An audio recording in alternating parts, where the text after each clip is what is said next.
Buddy, Jimmy Smith back again.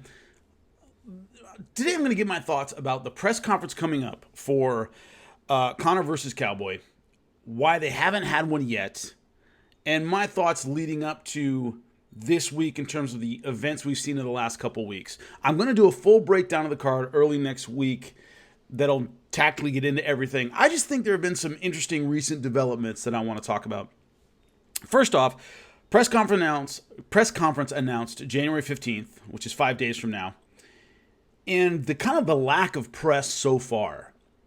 My broadcast partner on SiriusXM a lot of times, RJ Clifford, had some really interesting comments that I completely agree with about how this has been more of a rehabilitation tour for Conor than it has been the normal, I'm going to destroy everybody, the antics, and when it comes to the press and his comments about his opponents. It's been very, very subdued. Because of the sexual assault allegations he's facing outside of the octagon, the UFC has kept him on a short leash, very low profile. And so the focus has been more about the likability of Conor rather than the destructive potential of Conor.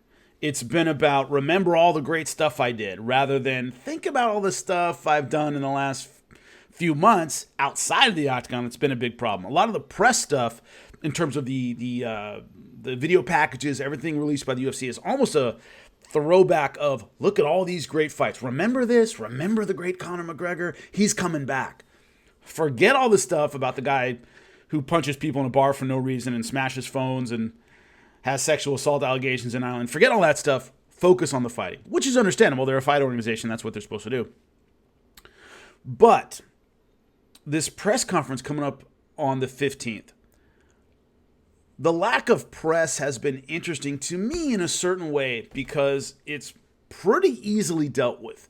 What I mean is, Dana White has been interviewed and said, his comments, I'm paraphrasing, he hasn't been convicted. This is just an accusation right now. He has the right to make a living. Whether you agree with that or not, that's Dana White's position on it. Conor McGregor has an even easier out, which is this is an ongoing legal issue. I can't comment on it. I'll get my day in court. That's all he has to say. That's it.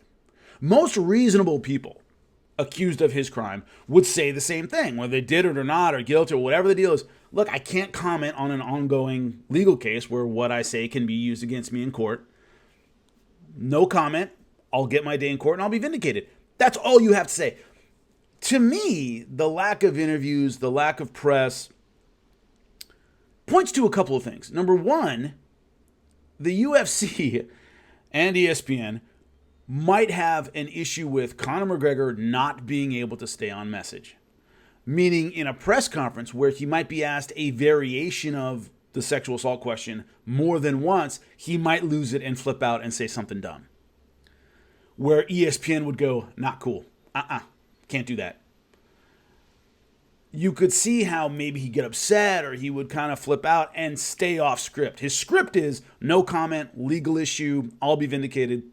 I can't say anything more. Now, he might have to repeat that 3 or 4 times. But the idea that a guy with notoriously bad impulse control might fly off the handle, asked a variation of this question too many times in an open press conference, that's not an unreasonable concern. If I were the UFC, I'd be thinking the same thing. We can't have him in an open press environment where, once again, someone might ask pointed questions or dig a little bit more or ask 3 or 4 times, and Conor just flips out and says something really stupid. So they want to stay away from that. There is an answer for this problem. It's, can Conor stay on that answer without freaking out? Because you can ask Dana a million times, he's going to give you a variation of the answer he's already given. Hasn't been convicted. He can make a living until then. The guy has a right to due process in his day in court. Like I said, whether you agree with it or not, Dana's going to give you a version of that answer over and over. Conor might not. Conor might flip out and do something dumb. Also, the Conor McGregor stuff we're used to seeing in press conferences and interviews might not play as well given his issues outside of the octagon in the past few months. The bottle throwing, the pushing and shoving, the offering a drink to a devout Muslim, the stuff that, pushed the boundaries and was designed to get under his opponent's skin or, create a press headline will be seen in a much more negative light considering all the other stuff we've seen. That you don't want to see the normal Conor antics. You don't want to see the normal swagger. You don't want to see all this stuff that he's become known for, but might be interpreted in a much more negative way now. Those are all reasons you would keep Conor away from a press conference. Because usually you wouldn't do your first big press conference 3 days before the fight. It doesn't work that way. You want to build up. You want to push ticket sales. You want to get people buying the pay-per-view ahead of time. Remind people all the time what's coming up, and press conferences are a big part of that. Normally, you wouldn't do it three days beforehand. It wouldn't surprise me if this is a very controlled event. Questions would be limited, things like that. But the issues the UFC is facing are the ones that I've gone over. Conor McGregor's inability to maybe stay on message as much as he should and be smart about it. And two, the normal theatrics being interpreted much more negatively. Now, one thing about Cowboy Cerrone is I see a press conference in a rematch with Khabib getting pretty ugly. I see a press conference with Justin Gaethje getting pretty ugly. Jorge Masvidal, that might get ugly. All these guys have made comments about Conor McGregor that Conor McGregor will make comments back, and there's pushing and shoving and all this stuff. I don't see a lot of that with Cowboy. Now, I don't think Cowboy's an easy fight, but Cowboy was the easiest fight under the circumstances. I've already gone over that in previous videos, how when you look at 155, Conor's the most winnable fight that gets Cowboy anywhere. There are more winnable fights, but they're names that don't really move him forward that much. Cowboy's the biggest name who's winnable for Conor McGregor at 155 pounds. I don't think he wants a natural 70-pounder at all. I know this is a 170-pound fight, but Cowboy's a tweener. He's in between. I don't see many winnable fights for Conor amongst the elite at 155 or 170. So I think Cowboy's as winnable as it gets for a name that gets him anywhere. But Conor's talk before this fight, a lot of it's focused on Khabib. A lot of it seems to be focused elsewhere. He's almost acting like he has this one in the bag already, and he's moving on to talking about Khabib and all these other fighters, and you're going, well, you still have Cowboy Cerrone to fight.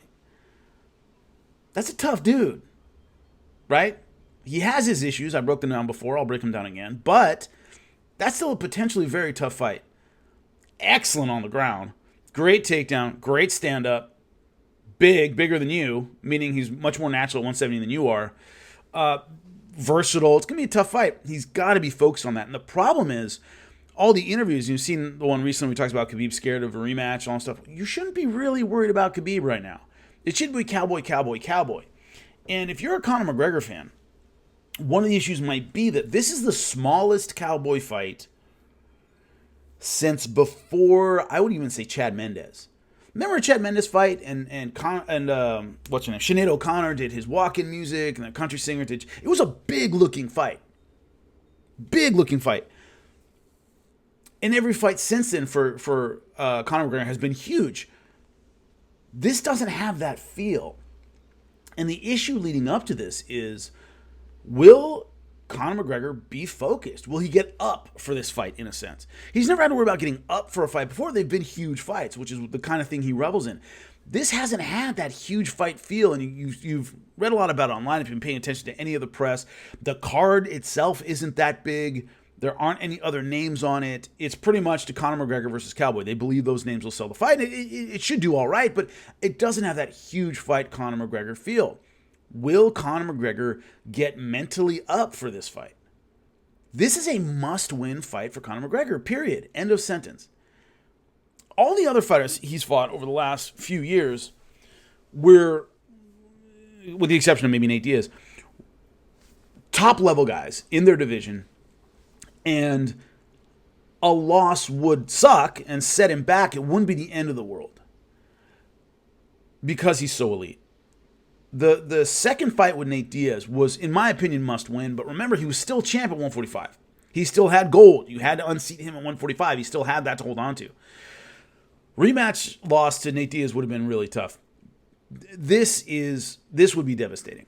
With the lack of success he's had in fighting over the last few years, hasn't won since Eddie Alvarez, and the lack of activity, he can't afford to lose to a guy who isn't right now considered a contender at 155.